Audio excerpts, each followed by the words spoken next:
سلام پری جادویی من، حالتون چطوره؟ امیدوارم که حالتون عالی باشه. با یه تم دارک، با یک تم جادویی در خدمتتون هستم امروز و قراره که یه انرژی خوانی محبوب شما رو با هم انجام بدیم. از متفاوت نیست ولی خب میدونم که عاشقشید، میدونم که خیلی دوستش دارید و موضوع انرژی خوانی امروز ما اینه که اعترافات شخص مد نظر شما به شما چیه؟ چی میخواد این شخص به شما بگه؟ میخواد که در واقع حرفای ناگفتش رو چطور به شما عنوان بکنه؟ خب 2 تا دک داریم، هر 2 تاشم تاروته و هر کدوم که براتون جذابتره، احساس میکنید باش ارتباط بهتری برقرار میکنید رو انتخاب بکنید. میتونید حالا یه دک رو برای یک شخص، یک دک رو برای شخص دیگری انتخاب بکنید. فرق نمیکنه که کات باشین، کراش باشین یا تو رابطه باشید. میتونید این وایس رو گوش بدین. این حالا انرژی خوانی رو منظورم، این انرژی خوانی رو میتونید گوش بدین و نکته‌ای که خیلی مهمه اینه که برای همسو شدن شما با کارت ها کافیه که این ویدیو رو لایک کنید و بنویسید در مدار عشق حقیقی هستن و اسم شخص مد نظرتون رو حالا رو هر دکی که انتخاب کردین 3 بار تکرار کنید، تصورش کنید یا به یک خاطره خوب از این شخص فکر بکنید تا ببینیم که پیام کارت ها برای شما از اعترافات این شخص چی میتونه باشه. تا شما این کار رو انجام میدین من یه مراقبه کوتاه انجام میدم، بعد میریم سراغ تفسیر کارت. آماده این؟ بریم که شروع کنیم. الهی، نور را فرا میخوانم، به راهنمایان روشن، فرشتگان محافظ و خرد درونم خوش آمد میگویم. کارت هایم رو با حقیقت، عشق و بینش الهی همراه کن. هر پیامی که امروز می آید در جهت رشد، آرامش و هدایت باشد. ذهنم باز، قلبم آرام و نیتم پاک است. آمین. خب بریم ببینیم که پیام کارتا چیه. اول از همه از این دک شروع میکنیم. ببینیم که اعترافات نگفته این شخص به شما چیه. به به، ببین عجب کارت خودش رو انداخت وسط. یعنی فکر کنم امروز قراره که قوقا کنید با این اعترافاتی که قراره از پارتنرتون بگیرید. خب ببینیم که این شخص چی میخواد به شما بگه. حرف نگفته این شخص به شما چی هستش؟ چه حرفی هست که به شما نگفته؟ چه چیزی رو میخواد به شما بگه از احساسش، از حال الانش؟ ببینیم که چه انرژی هایی رو داریم. خب اوکی، بقیهش خودم میکشم. ببینیم که چه خبره، چی داریم. این بکنم 2 تاست، نه یه دونه است.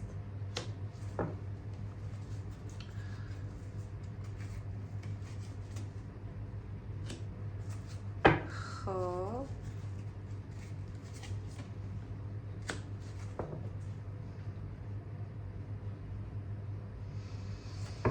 اوکی، ببینیم که چی میخواد بهمون بگه.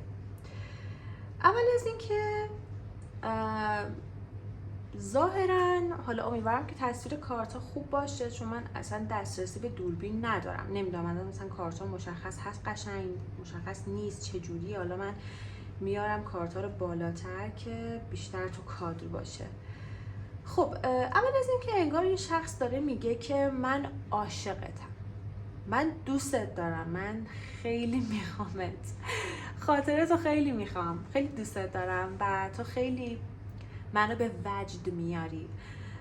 حالا در هر وضعیتی که هستید این شخص میگه آقا من دوستت دارم دیگه، من واقعا عاشقتم. تو برای من شخصی هستی که با بقیه حسابش جداست، فرق میکنی، متفاوتی. تو همه چیزو با هم یه جا داری و تو کسی هستی که به من یاد داد که هنوز هم آدم‌های ارزشمند وجود دارن، هنوز هم هستن کسایی که با ارزش باشن، کسایی که واقعا ارزشمندن و این ارزشمندیشون به خاطر اون چیزایی که به دست آوردن نیست، به خاطر اون چیزایی که هستن هستش. داره میگه تو اومدی تو چرخه زندگی من و خیلی چیزها رو به من یاد دادی. من با آشنا شدن با تو چیزای زیادی رو یاد گرفتم. خیلی جاها قصه خوردم، خیلی جاها ناراحت شدم، خیلی جاها شکستم واقعا، چون به نظرم لایقش بودم. باید انگار این اتفاق میافتاد تا من یه چیزی رو یاد بگیرم. اونم اول از همه ارزشمند بودن تو و قدر وجودیت توه و دوم حسی که به تو داشتم. من خیلی وقتا سعی کردم با منطقم و با درگیر کردن خودم به سنت‌ها، باورها، حرف‌های دیگران، مسائل غیر عاطفی احساسم رو سرکوب کنم، بگم نه من احساسی ندارم. ولی اینطور نیست.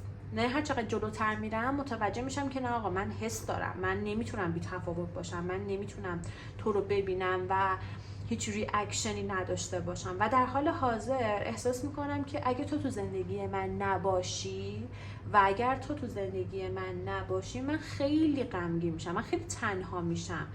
تو کسی هستی که من کنارش شادم، کنارش خود واقعیم هستم. تو معصومیتی داری که احساس میکنم هر کسی ندارتش، احساس میکنم هر کسی مثل تو نمیتونه باشه. میدونم که شاید چیزهایی رو از من شنیده باشی، دیده باشی که تو رو هم به هم ریخته کرده باشه، تو رو هم به لحاظ ذهنی آشفته کرده باشه.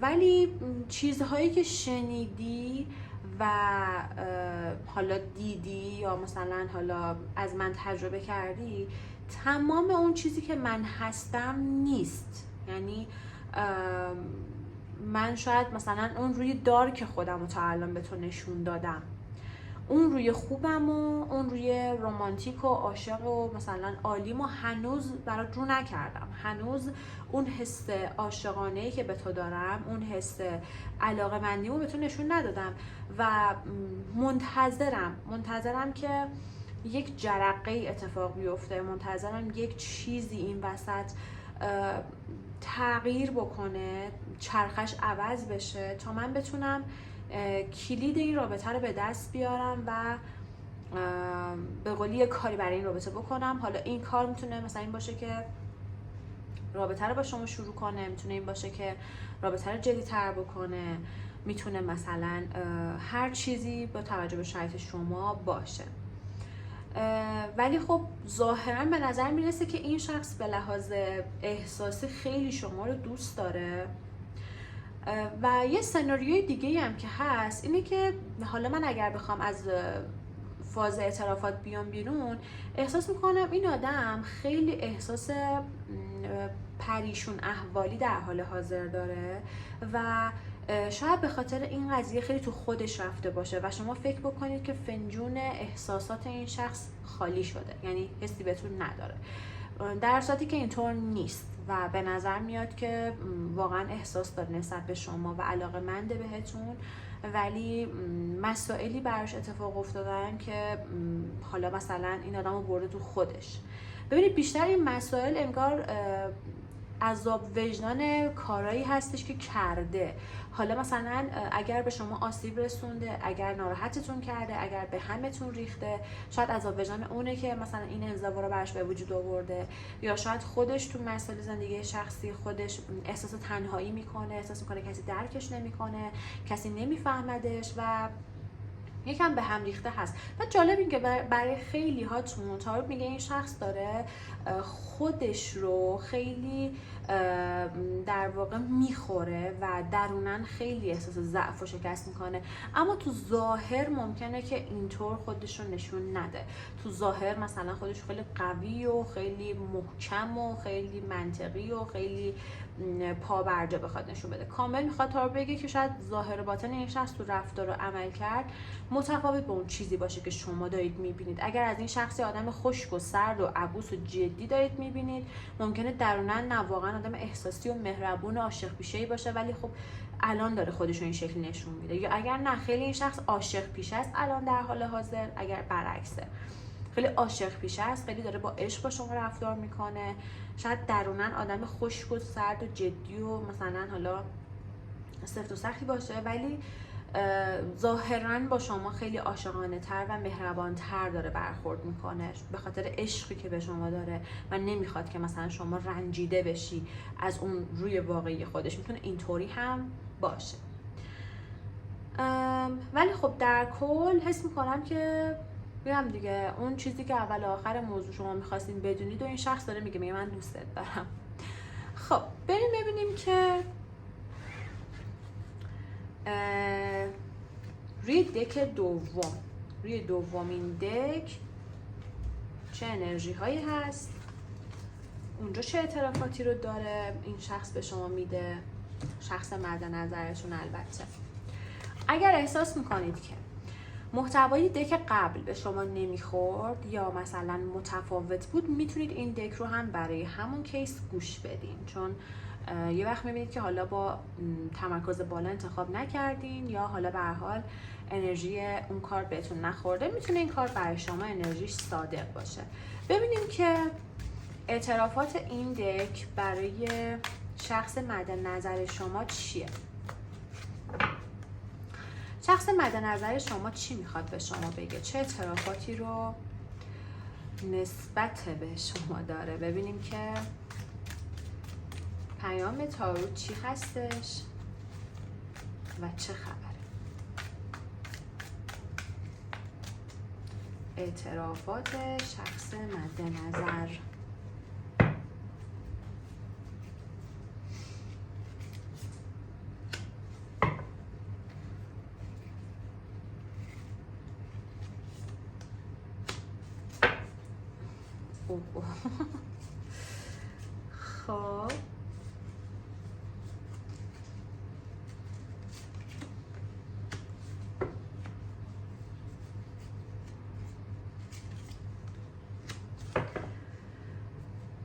خب این از این جالبه. این دکم اعترافات نسبتاً جالبی داره. خب ببین، اول از این که من اینجا خیلی بیشتر وایب کسایی رو دارم میگیرم که همکارن یا توی یه محیط کار میکنن، توی یه محیط درس میخونن، همخونه هستن. حالا همخونه درست نیست، بهتره بگم همسایه، اینطوری بهتره بگم. همسایه هم مثلا توی یه ساختمون، توی یه محل، توی یه محیط با هم زندگی میکنن. به قولی مثلا همکلاسی هن، همکارن، فامیلن. انرژی همچین انرژی های اینجا خیلی بیشتره. تو دک قبل این انرژی نبود. اینجا انرژی همچین مسائلی خیلی هست و جالب اینه که عیناً کارت 5 جام دوبار توی این انرژی خانه تکرار شده. یعنی هم اینجا ما 5 جام رو داشتیم، هم توی اون دک داشتیم.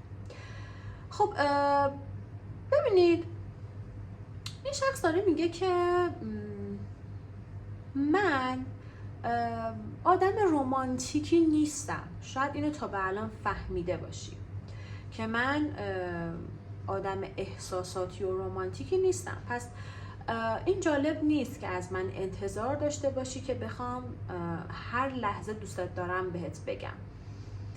ولی اینو بدون که اگر از مثلا کسی خوشم بیاد، واقعا تمام تلاشم رو براش میکنم تا اون ناراحت نشه، تا اون راضی باشه، خوشحال باشه. تو برای من کسی هستی که جذابه، جذابیت داری. ظاهرت، صدات، اخلاقت، اندامت، رفتارت، همه چیز تو یک انرژی جذب کننده ای داره. من به جذب شدم، نمیتونم تو رو نادیده بگیرم، نمیتونم مثلا چه میدونم تو رو بیخیال بشم، ولی بدون که هنوز این احساسات من در حال رشده، به هم فرصت بده. من هنوز احساساتم نسبت به تو رو گسترشش ندادم، یعنی هنوز این احساسات گسترش آنچنانی پیدا نکرده. نیاز هستش که به هم فرصت بدی که من بتونم احساساتم رو گسترش بدم. یکی از علتایی که تا الان نتونستم گسترش بدم حسم رو به تو، تا الان نتونستم ارتباطم با صمیمی‌تر بکنم، تا الان نتونستم این سری کارا رو واسه رابطمون بکنم، اینه که من درگیر یک سری موضوعات خانوادگی، کاری، مالی طور هستم. خب میخوام اینا حل شه. اینا برام الان اولویته. مخصوصا حالا تو پرانتز بگم که اگر این شخص متأهله، یا اگر که مثلا با خانواده زندگی میکنه، یا اگر خرج و مخارج خانواده رو دوشش هستش، این بیشتر براش صدق میکنه. و میخوام بهت بگم که من اولویتم اول اونه. میخوام اول یه چیزی حل بشه، یک موضوع کاری، یک موضوع مالی، یک چالش این شکلی برای من حل بشه، چون احساس میکنم تا زمانی که این چالش ها باشن من نمیتونم صد خودم واسه رابطمون بذارم، نمیتونم به قولی مثلا اون کارهایی که تو دوست داری رو انجام بدم. من ناچار میشم که توجهم رو کم بکنم، ناچار میشم که مثلا وقت بیشتری برای مسائل شخصی خودم بذارم. ازت ناراحتم. حالا اگر کاری کردید بینتون اتفاقی افتاده، مشخصا ممکنه شخص ناراحت شده باشه. اگر حرف و حدیثی بینتون اتفاق افتاده، صحبتی بینتون پیش اومده، این شخص داره میگه من ناراحتم از حرفهایی که رد و بدل شده، از کارهایی که تو کردی، از کارهایی که حتی خودم کردم. من ناراحتم. ولی بدون که این ناراحتی من طولانی مدت نیست. من آدمی هم که زود میگذرم، زود رها میکنم، زود بیخیال میشم، میبخشم. پس فقط اینو در نظر داشته باش که بد نیست اگر تو هم یک کاری بکنی، تو هم یک مثلا قدمی برداری، تو هم یک اقدامی انجام بدی، چون تو برای من خواستنی هستی. و طبیعتاً هر ناراحتی و کدورتی هم که بین ما باشه، این کششی که من و تو نسبت به هم دیگه داریم انقدر زیاد هستش که نذار این ناراحتی ها ادامه دار بشه. و میخواد بگه که من به فکر آینده‌مونم. و یه برنامه هایی دارم برای آینده‌مون. میخوام یه کاری بکنم، میخوام این رابطه رو، اگر تو رابطه هستید مثلا میخواد که انگار با خانواده صحبت بکنه، رسمی ترش بکنه. اگر تو رابطه نیستید انگار میخواد پیشنهاد احساسی بهتون بده، بگه بیا با هم وارد رابطه بشیم، بیا با هم اوکی شیم. انرژی همچین چیزای خیلی اینجا هستش. و حتی انگار مثلا یکی از تصمیماتش ممکنه این باشه که بخواد با شما اشتراک بیشتری به دست بیاره، کار مشترک، مثلا اگر کار مشترک با هم ندارید مثلا همکاری بکنید با هم دیگه. کلا میخواد یکم بیشتر با شما قاطی بشه دیگه. ولی احساس میکنه اول بعد یک سری حالا چیزایی که این مثلا چالش برای ساختن رو حل بکنه. و جالب‌تر این که داره میگه من تنهام. تو چرا فکر میکنی که کس دیگه ای کنار منه؟ من تنهام آقا، من درگیر بدبختی خودمم، کسی دوره بر من نیست. بعد جالب اینه که میگه شاید تو فهمیده باشی که من آدم جذابیم، یعنی خودش هم داره جذاب متصور میشه، فکر میکنه که خیلی دیگه جذاب، آخرت جذابیته. و میگه من آقا اوکی، من جذابم، من انرژیم بالاست، دوست دارم دیگران با من در ارتباط باشن، ولی من واقعا تنهام، من سرم به کار خودم، مثلا کاری به کار کسی ندارم. اگر مثلا دور و برم کسی هست، صرفا به خاطر اینه که اونا جذب من میشن، من کاری با کسی ندارم، که من ارتباطی هم با کسی ندارم، حالا ذهنم هم درگیر توه. پس از این بابت خیالت راحت باشه و از این بابت چالشی بینمون نساز لطفاً. یک همچین انرژی رو میخواد بگه انگار. همین، اینم از اعترافات این شخص. اعترافاتش جالب بود واقعاً، باحال بود اعترافاتی که داشت. و اینکه امیدوارم از این انرژی خوانی لذت برده باشین و به جواب سوال‌های تو ذهنتون رسیده باشین. و اینکه همین براتون بهترین ها رو میخوام. اگر دوست داشتید این ویدیو رو شیر کنید، دوستاتون هم از این انرژی خوانی لذت ببرن. نظراتتون هم خیلی خوشحال میشم بخونم، ببینم که برای ویدیوهای بعدی، برای انرژی خوانی های بعدی چه درخواست هایی رو دارید. براتون بهترین ها رو میخوام زیباهای من. امیدوارم که بهترین ها براتون پیش بیاد.